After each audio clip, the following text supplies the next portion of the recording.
अस्सलाम वालेकुम, this is me Anam Mansoor Hussain.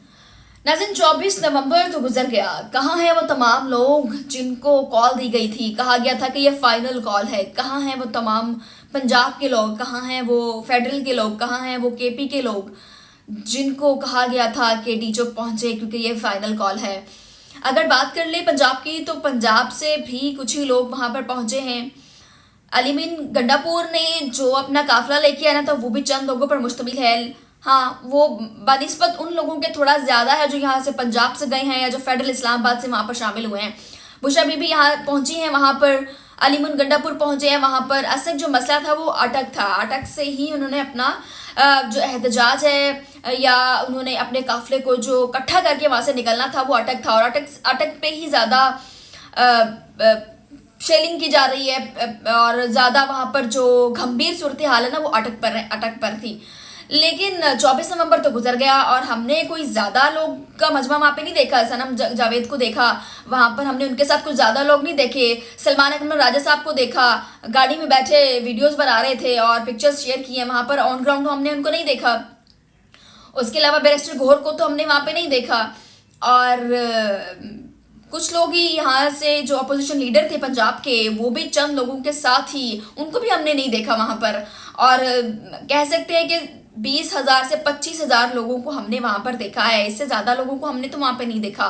तो लेकिन अगर सूरत हाल देखे आउट ऑफ कंट्री की, कंट्री से बाहर, क्या वहां पे भी तो एहतजाज की कॉल दी गई थी, वहां पे कितने लोग इकट्ठे हुए, तो वहां पर भी लोगों ने पीटीआई को सपोर्ट किया, वहां पर एहतजाज किया, प्रोटेस्ट किया।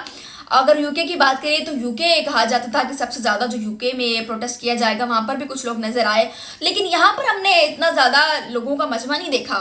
जितना रोला डाला हुआ था, जितना इन्होंने शोर डाला हुआ था, इतने लोगों को हमने यहाँ पर देखा नहीं। तो मुझे लगता है कि वहां से, यूके से, बैरून मुल्क से लोगों को यहाँ पर लैंड करना चाहिए क्योंकि यहाँ अब उनकी अशद जरूरत है यहाँ, क्योंकि ये फाइनल कॉल है और ये यही मौका है उनके पास। इसके बाद तो उनका कोई मौका नहीं होगा उनके पास। तो ये उनकी जो है वो फाइनल कॉल थी। इसके बाद फिर सूरत हाल बड़ी गंभीर होती हुई नजर आ रही है कि अगर लोग यहाँ पे नहीं पहुंचे तो क्या होगा। 24 यानी कि 25 की सुबह हो चुकी है। 25 की सुबह तक तो यहाँ पर कोई मामला नहीं देखने में आए।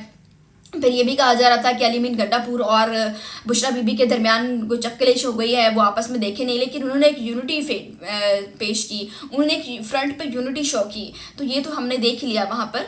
अब सूरत हाल अगर यहाँ पर, अब देखें 24 को कॉल थी, 25 हो गई है, लेकिन अभी तक कुछ ऐसा सिचुएशन हमें नजर नहीं आई। तो ये इनका मकसद ये सिर्फ यही था कि इसको हम आगे तक लेके जाएंगे। 24 को कॉल दी थी ताकि लोगों को इकट्ठा किया जाए, ताकि हम अंदाजा लगा सके कि कितने लोग हैं जिनको हमने डी चौक पर लेके जाना है। तो फिर ये सूरत हाल पैदा हो गई कि आप लोगों को इकट्ठा किया है, जबकि देखा गया है कि 20,000 से 25,000 लोग हैं जो वहां पर मौजूद थे।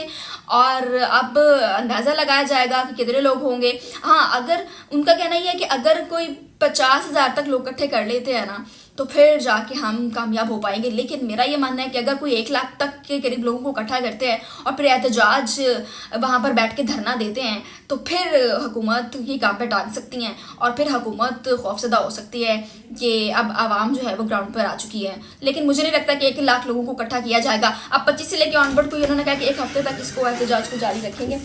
1 हफ्ते तक उन्होंने इसे कहा है कि अब फर्दर हम 1 हफ्ते तक इसको जारी रखेंगे। Thank you.